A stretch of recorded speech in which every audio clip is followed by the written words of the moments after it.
একটি ছোট্ট গ্রাম, শান্ত আর নিরিবিলি। সেই গ্রামে এক নিষ্পাপ ছেলে হাঁটছিল বাড়ির পথে। হঠাৎ ধুলো মাখা রাস্তায় তার চোখে পড়ল একটি থলি। সে অবাক হয়ে তাকালো, ভাবল ভেতরে কি আছে। কৌতূহলে সে থলিটি তুলে নিল আর খুলে দেখল ভেতরে ঝলমলে সোনার মুদ্রা। তার চোখ চকচক করে উঠল। মনে হলো এই স্বর্ণ থাকলে তো জীবনটাই বদলে যাবে।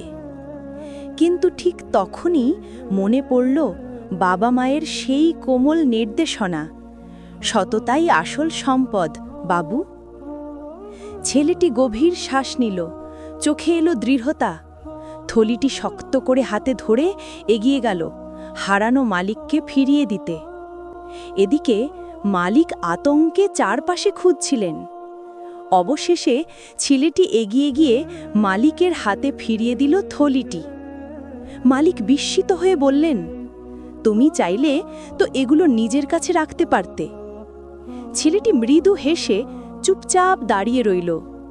লোকটি আবেগে হাত তুললেন, প্রার্থনায় ফিস ফিস করে বললেন, আল্লাহ তোমার জীবন বরকতময় করুন।